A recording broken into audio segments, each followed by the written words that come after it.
Om Bhadram Karne Vishrunuyama Devaha Bhadram Pashye Makshabhirya Chatraha Stirairangay Shtushtuvagum Sastanubhi Vyashema Devahitan Yadayuhu. Om Shanti Shanti Shanti.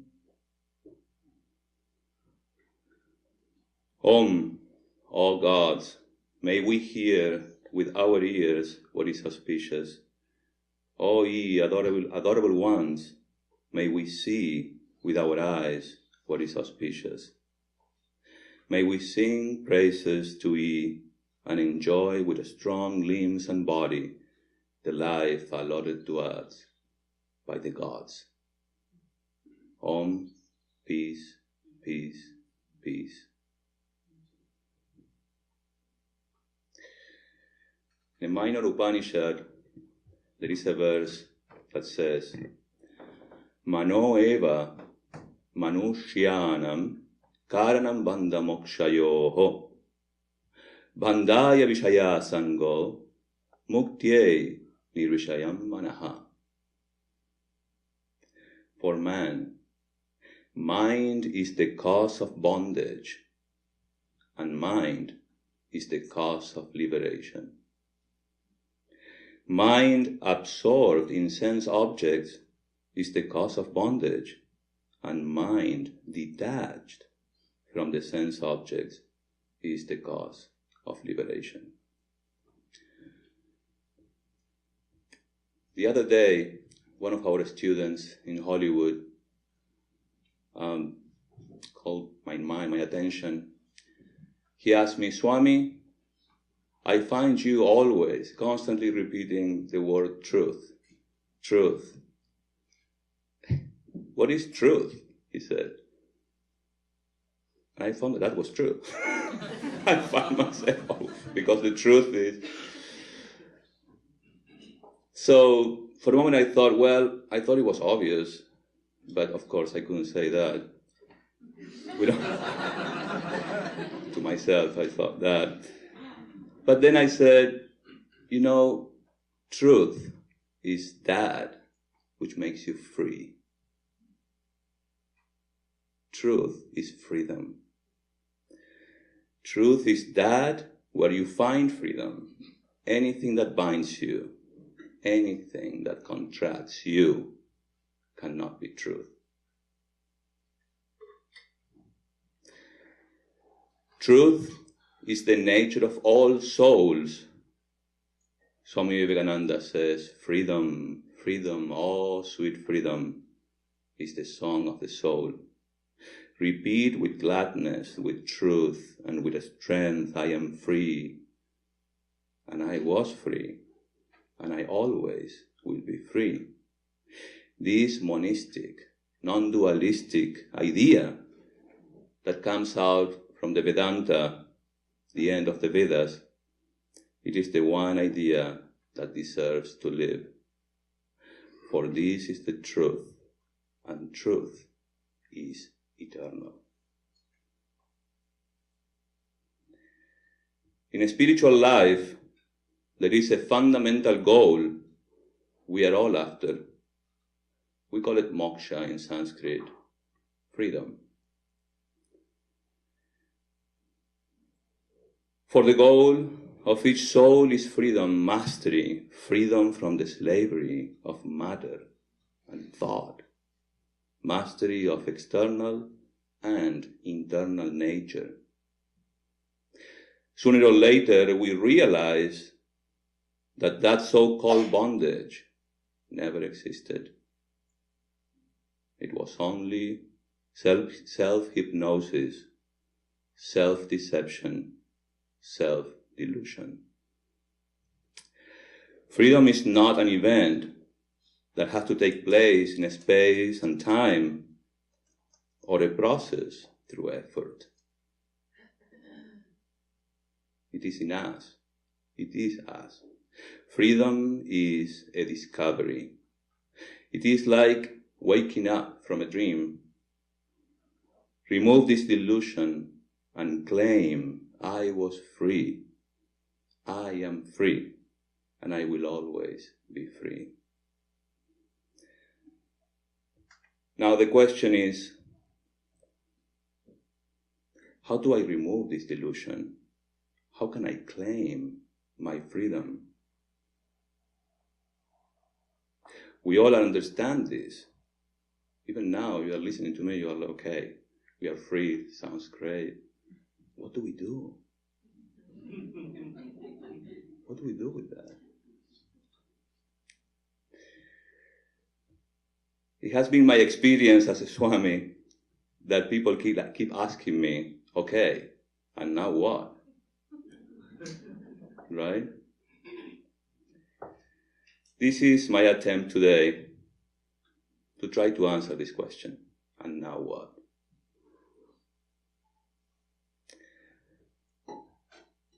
Is there any spiritual practice I should hold on tight that will take me to the other side?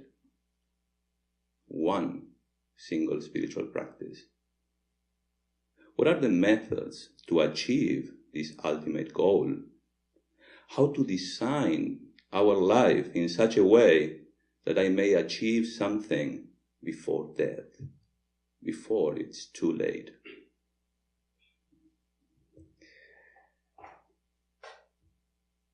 Swami Dhyanayogananda speaks about the means, the yogas, the so-called 4 yogas. You all know what they are, do you? Should I mention them? The yoga of knowledge, jnana yoga. The yoga of bhakti, the yoga of devotion. The yoga of unselfish action is called karma yoga. And the yoga of meditation. It's called the king of yogas. I'm going to focus today here on this particular yoga, the yoga of meditation.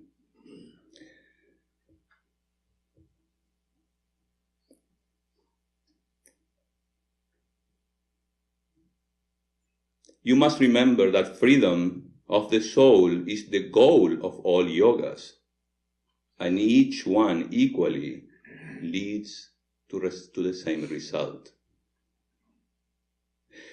These means are called yogas or sadhanas. I ask myself, is there any sadhana that can integrate all in one? How would you call it? Can I call it harmony yoga? Where I harmonize all these 4 yogas into one. Is there any common ground among all these yogas? You know how we are. We just want the red pill. Just the pill, that's all. Make me free now.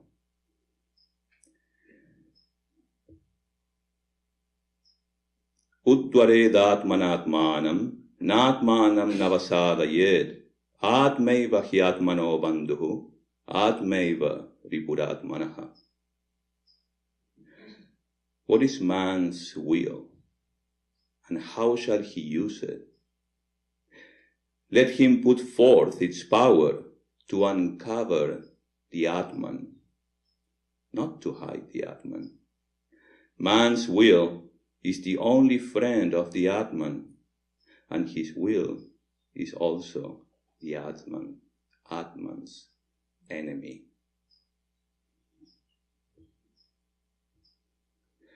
Bandhuratmatmanastasya yenatmaivatmana jidaha anatmanastu shatrutve vartitatmaiva shatruvat. For when a man is self-controlled, his will is the Atman's friend, but the will of an uncontrolled man is hostile to the Atman, like an enemy. Looks like we are on our own here. At least we can say we have a friend. What is our friend? We have a very, very good friend. We call it the mind. But we always have our favorite, our best friend. The best friend, we call it the Atman, the capital self, who we really are. Now, is there any yoga that can keep me in harmony, remembering who I am, relaxed, focused, and with a good attitude towards the idea of God and His creation? Let's talk about yoga a little bit. Traditionally, the word yoga means union. Union between the embodied soul, Jiva, it's called Jivatman, and the absolute, universal self, Brahman, or Parabrahman. According to our scriptures, these are one and the same, but due to our ignorance, we create division between these two. From this point of view, the only remedy needed to remove that ignorance is knowledge, jnana. And considering this point of view, yoga here means knowledge as the means and end to achieve our fundamental goal in life, which is called moksha, or freedom, liberation. The other day, last Sunday, Swami Dhyanayogananda was telling us about the crying drop, remember? Those who were present here. He was telling the story about a drop who was crying because he was afraid of losing his identification. And then the ocean asked the drop, "Why are you crying?" Then the drop said, "Well, I'm afraid I'm going to merge and lose my identification." But the ocean said, No, that's wrong. You are not going to lose your identification. You are going to regain your real identification as me, as the ocean. That gives us satisfaction, don't you think? The whole of Vedanta is about regaining this identity and stop identifying ourselves with this body-mind complex. But in reality, do we really need to reunite? Do we really need to reunite? Aren't we that already? Regardless of our acknowledgement? Aren't we that already?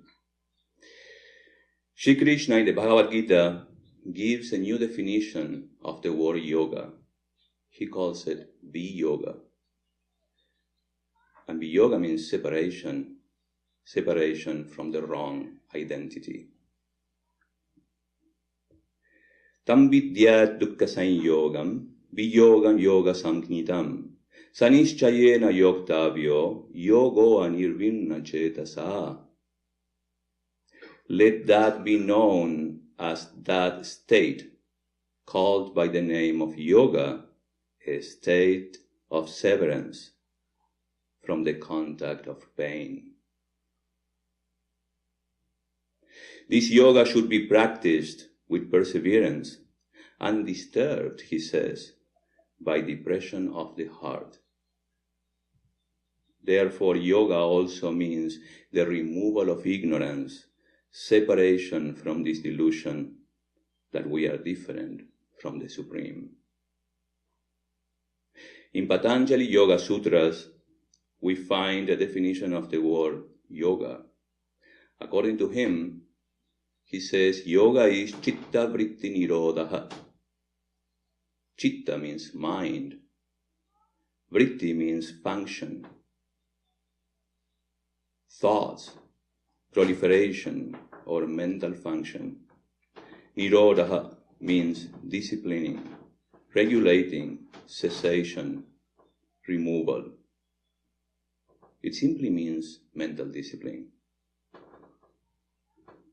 Here we can clearly see that whatever gets between the essence of our reality, spiritual beings, and our existence or manifestation in our daily life is what? What gets in between the real me and my manifestation is my best friend or my worst enemy? My mind. The mind seems to be a very, very important instrument. It is a bridge that connects our sense experience with ourselves, the witness. Where are you now? Are you here? Are you with the kids playing? Are you listening to what I say, or are you being sailed in the waters of your mind? In order to be here, you have to connect this instrument with the organs of perception. You have to connect your mind. The mind is an instrument, as it were, in the hands of the soul, through which the soul catches external objects. The mind is constantly changing and vacillating and can, when perfected, either attaches itself to several organs, to one or to more. For instance, if I hear the clock with great attention, I will not, perhaps, see anything, although my eyes may be open, showing that the mind was not attached to the seeing organ, while it was to be hearing, while it was to be the hearing organ. When the mind detaches itself from the organ may bring any news to it, but the mind will not receive it. When it attaches itself to the organ, then alone is it possible for the mind to receive the news. Yet, even that does not complete the whole. The instruments may bring the sensation from outside. The organs may carry it inside. The mind may attach itself to the organ, and yet the perception may not be complete. Are you following me? Are you here? Why it cannot be completed? Because that union has to be presented to something far behind. This something upon which the mind is painting, as it were, all these pictures, this something upon which our sensations, carried by the mind and intellect, are placed and grouped and formed into a unity, is what is called the soul of man, your friend, your best friend, your Atman. Then, what do we need?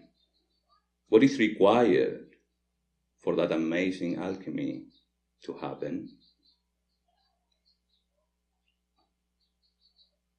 Your attention. Your attention is required. In the absence of attention, no sensation is possible. Your attention determines where you are, where your experience is. An embodied individual soul becomes completely immersed in that upon which he focuses his mind. If I speak to you, as I'm doing now, well upon the subject that you like, hope you like this subject, your mind becomes concentrated upon that I'm saying. I draw your mind away from yourself and hold it upon the subject in spite of yourself. Thus our attention is held. Our minds are concentrated upon various things in spite of ourselves. We cannot help it. Here is the yoga of devotion, bhakti yoga. where do you think the secret of this yoga is or resides? The yoga of devotion, where do you think the secret of this yoga resides? And your attention. In the Gita we find Shri Krishna saying, those who concentrating their minds on me, worship me with eternal constancy and are endowed with the highest faith. They are my best worshippers. They are the greatest yogis, he says. In other words, attention is where your mind is, and the mind seems to be the means. Here resides the secret of a great yoga called the yoga of unselfish action. It's called karma yoga. Where do you think the secret of this yoga resides? In your attention. 2 yogas already. Attention, attention. Attention to the means. Attention to what we are doing. With the means all right, the end must come. Taking care of the means, the end will be taken care by itself. We forget that it is the cause that produces the effect. The effect cannot come of itself. And unless the causes are exact, proper, and powerful, the effect will not be produced. Here is the yoga of knowledge, jnana yoga. Where do you think the secret is? If you need to discriminate between the real and the unreal, you need your attention. Therefore, let's take care of our mind. Let's pay attention to our attention. Coming back to this amazing mental discipline developed by this sage, it's called Maharishi, a great sage, Patanjali. He designed this method, it's called Ashtanga Yoga, in his Yoga Sutras. Our mind has its unique capacity to turn our life into a heaven, to turn heaven into a hell, and again to turn that hell into a heaven. The quality of our life depends upon this powerful organ called the mind, manas. This mind has the power to drive us from one end to another. Thoughts are constantly being produced with its causes and effects. But what's sad about it is that these thoughts do not take our permission. They are intruders. They simply make us react. We are jumping constantly, like monkeys.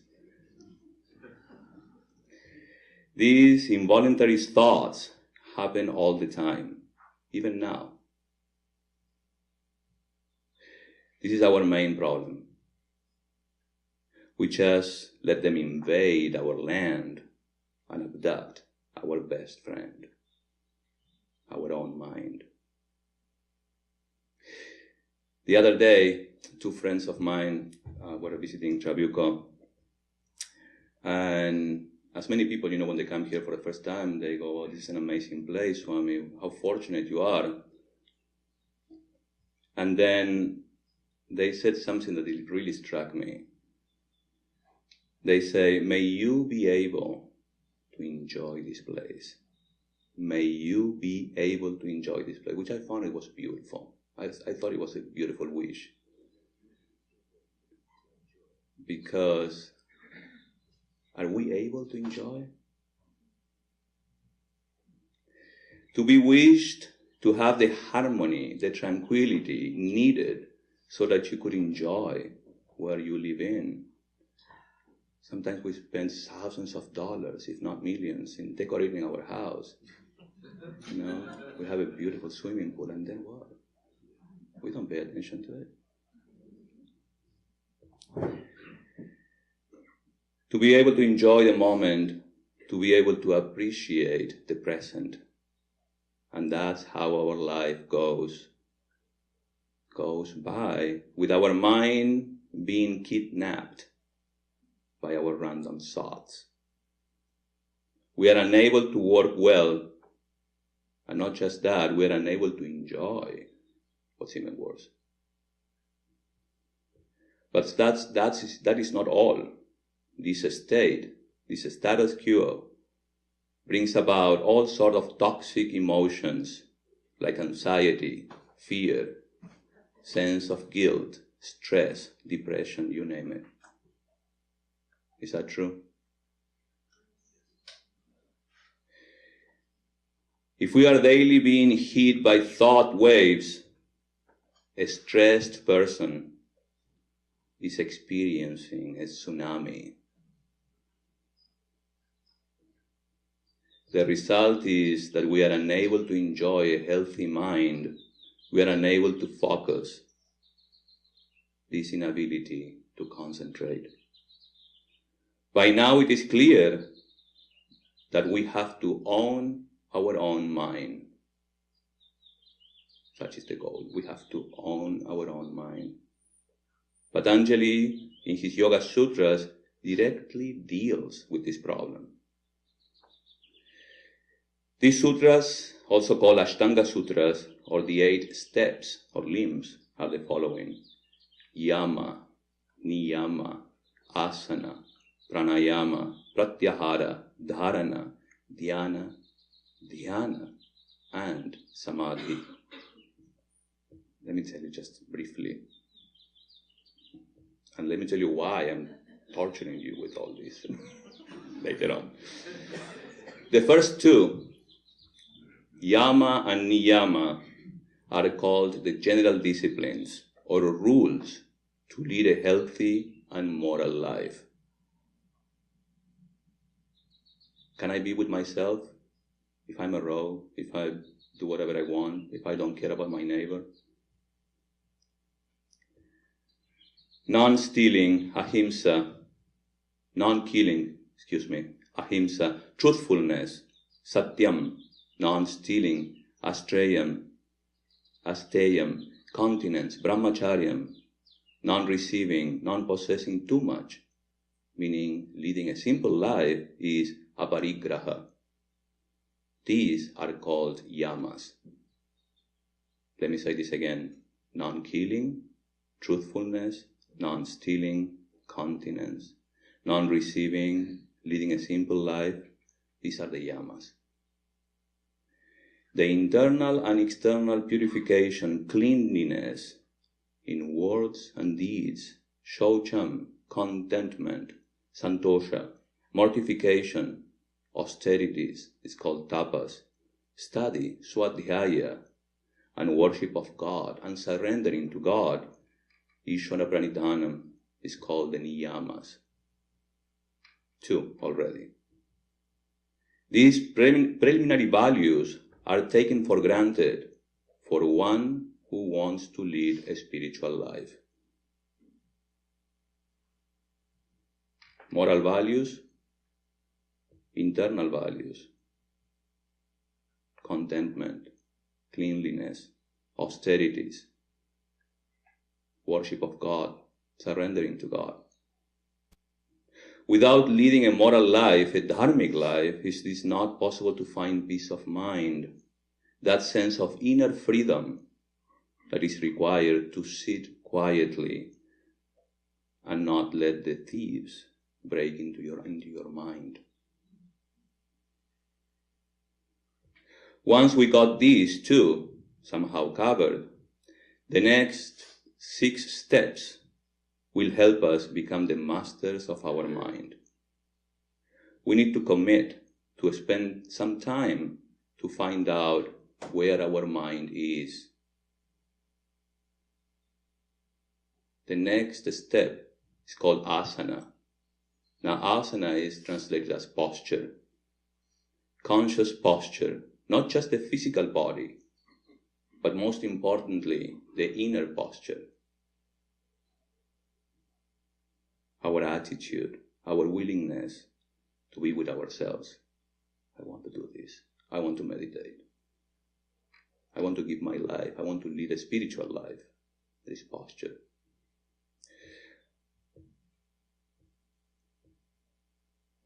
I sit in a physical posture and I'm intensely and totally aware of my entire body from top to bottom, leaving the body free, holding the chest and shoulders and head straight. The next step is called pranayama, controlling the breathing, being intensely aware of the breathing process. What has that to do with concentrating the powers of the mind? Breath is like the flywheel of this machine, the body. In a big engine, we find the flywheel first moving, and that motion is conveyed to finer and finer machinery until the most delicate and finest mechanism in the machine is in motion. The breath is that flywheel, supplying and regulating the motive power to everything in this body. And that happens spontaneously. To get the subtle perception, we have to begin with the grosser perceptions. We have to get hold of that which is setting the whole engine in motion. That is the prana, the most obvious manifestation of which is the breath. Then, along with the breath, we shall slowly enter the body, which will enable us to find out about subtle forces, the nerve currents that are moving all over the body. As soon as we perceive and learn to feel them, we shall begin to get control over them and over the body. The mind is also set in motion by these different nerve currents. So at last we shall reach the state of perfect control over the body and the mind, making both our servants. By practicing these two, posture, asana, and pranayama, we will slowly get hold of the mind and prevent it to be driven by unwanted thoughts. When I naturally securing my mind from unrestrained thoughts, I will reach my next step. It's called pratyahara. Pratyahara means retrieving, bringing back from the clutches of unconscious thoughts or your old habits. Have you ever found yourself about to do something that's like, no, I should not say that, but you want to? It's called samskara, impression. Pratyahara, being able to retrieve. No. He who has succeeded in attaching or detaching his mind to or from the centers at will has succeeded in pratyahara, which means gathering towards. Checking the outgoing powers of the mind, freeing it from the slavery of the senses.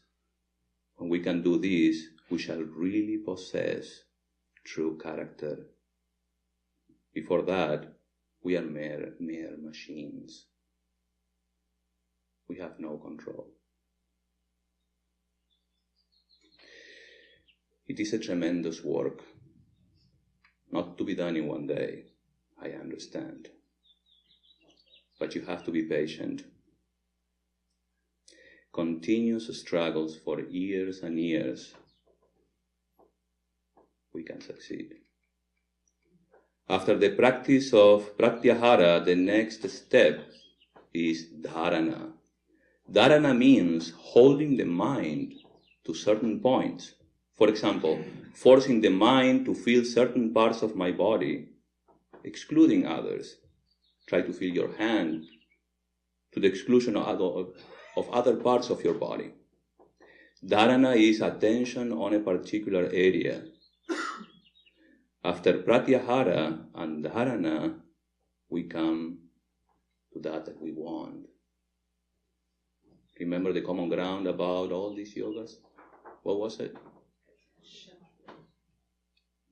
It's called dhyana, attention. When the mind has been trained to remain fixed on a certain internal or external location, there comes to it the power of flowing in an unbroken current, as it were, towards that point. An unbroken current. Dhyana is meditation. Constantly, like a flow of oil, constantly flowing. This state is called dhyana. Dharana is attention, while dhyana is attention range or span. It's longer.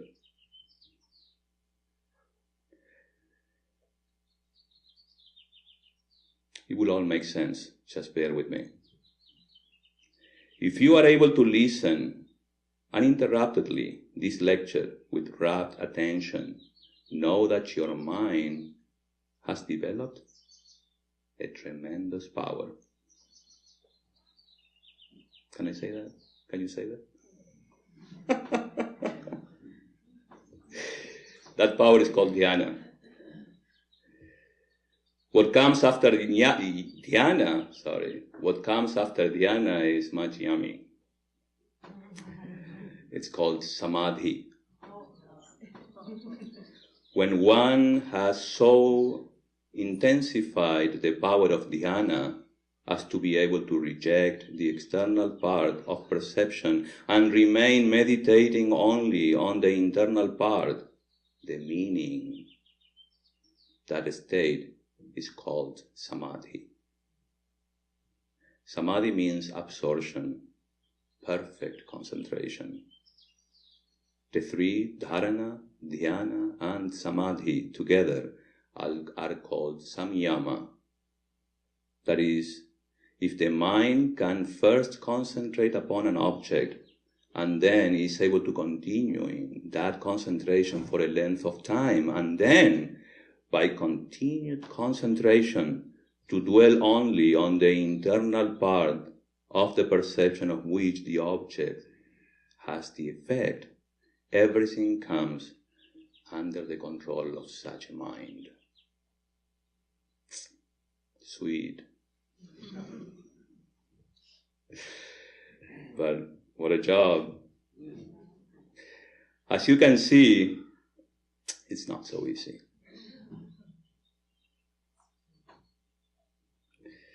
It's not so easy to get there, but as the saying goes, when there is a will, there is a way. And that's exactly what I want to focus, the will. That will, that determination in Sanskrit is called sankalpa. And this is what we need, this determination. My intention here was to bring your attention to how important attention is.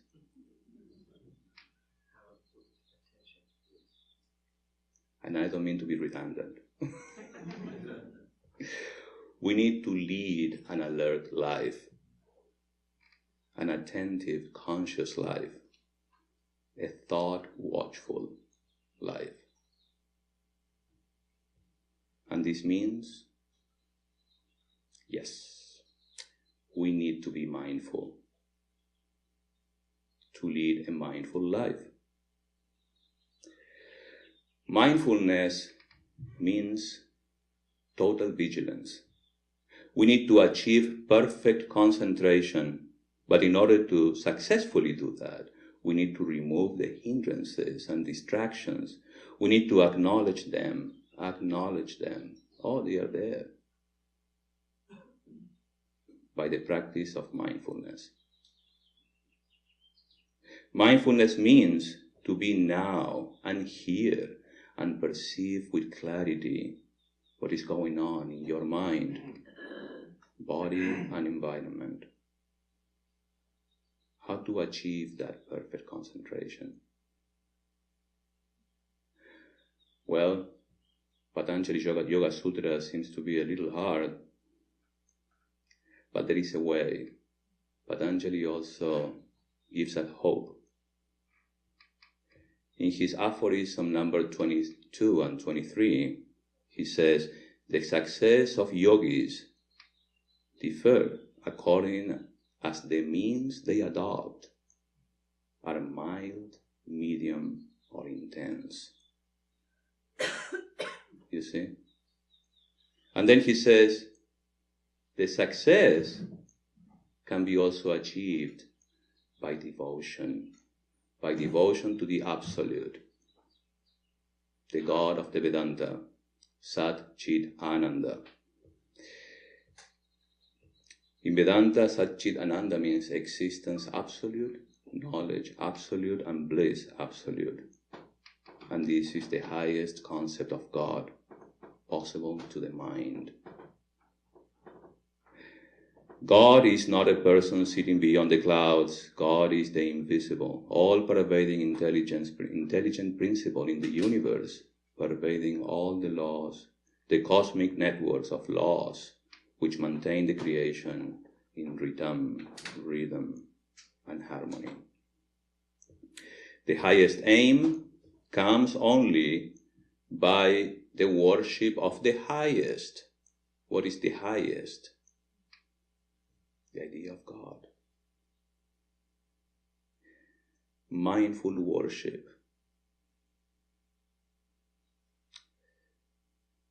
This is the common ground. This is the one practice that we all need to commit, to mindfully worship the highest all the time, here and now. Whatever I'm doing, whatever I'm saying, just be aware of yourselves. Quickly, there are two Sanskrit words. One is called pratikas, and the other is pratimas. Pratikas are substitutes of the idea of God. Pratimas, on the other hand, are images. What is the worship of God through a pratika? It is joining the mind with devotion to that, taking it to be Brahman. Brahman himself is the object of worship, and the pratika stands only as a substitute or a suggestion thereof. The worship is positively beneficial. For example, the ocean, the sun.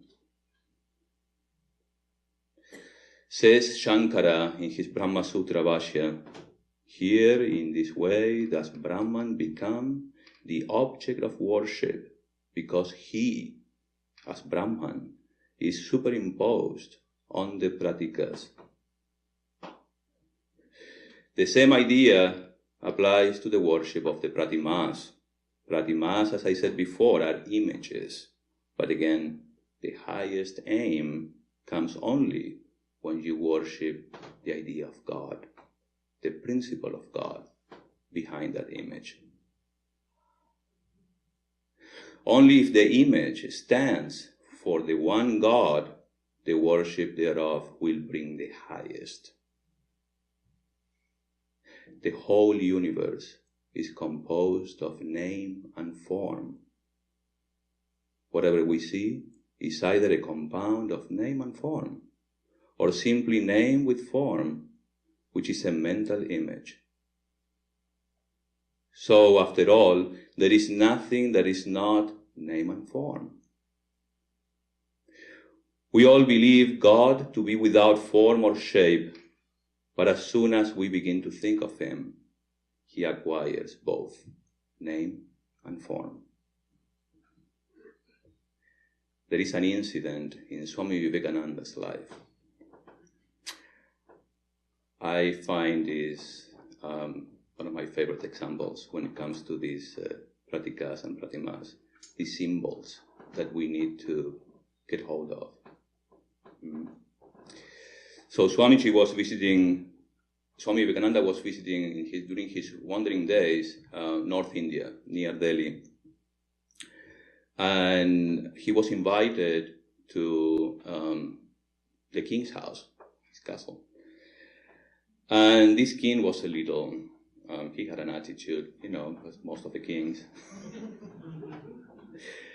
And so he kind of showed that to Swamiji. Swamiji did not like that too much.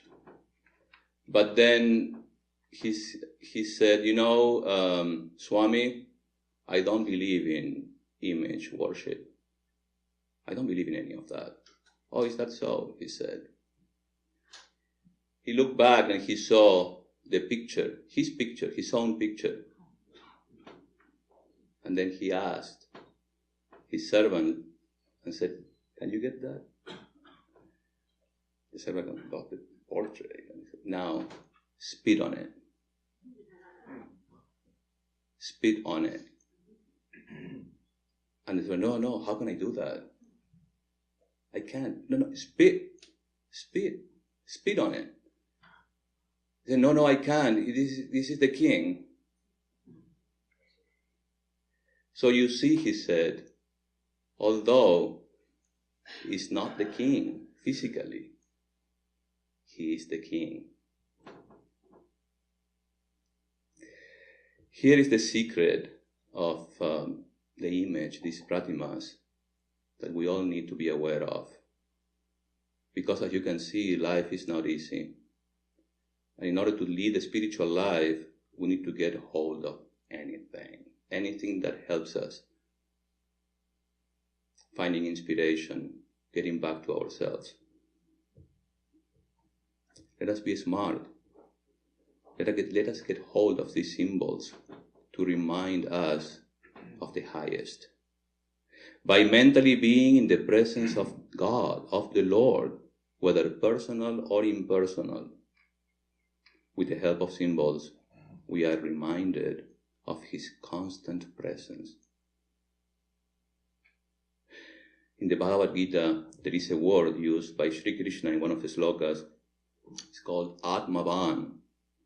Atmavan means be mindful, be established in the self, the capital self. Be established in the self. That is our main practice. Everything we do, everything we think, has to be done consciously, being aware of the presence of God everywhere. Man is the highest being that exists, and this earth is the greatest world. For here can man, human beings, realize freedom. Can you understand? Then you can realize. You can turn that into your reality. Let us make that habit of being with ourselves, with our God within us. What is going to happen? We will own our mind.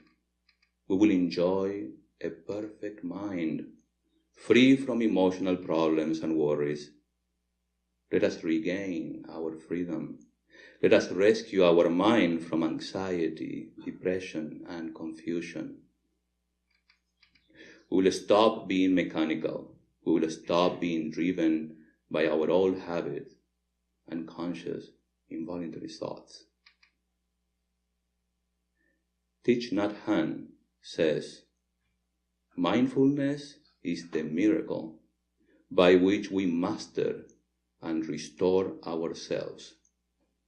Mindfulness is the miracle by which we master and restore ourselves. we need to allow ourselves to be with ourselves.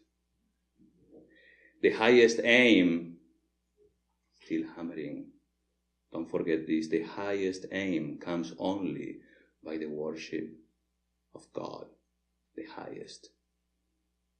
Let us worship the highest with our full attention. Mental or external worship. Whatever the mind contemplates, let me tell you, that it becomes. Let us meditate upon the highest. Let us try to make things simpler and bring about the golden days, says Vivekananda, when every man will be a worshipper and the reality of the self, the capital self, in every man will be the object of worship. Thank you.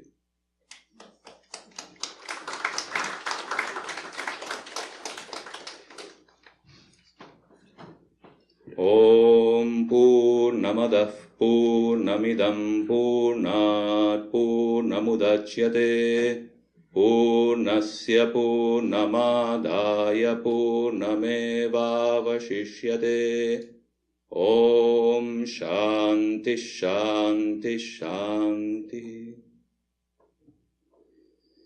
Om, that outer world is Purna, full of divine consciousness. This inner world is also Purna, full of divine consciousness. From Purna comes Purna. From fullness of divine consciousness, the world is manifested. Taking Purna from Purna, Purna indeed remains. Because divine consciousness is non-dual and infinite.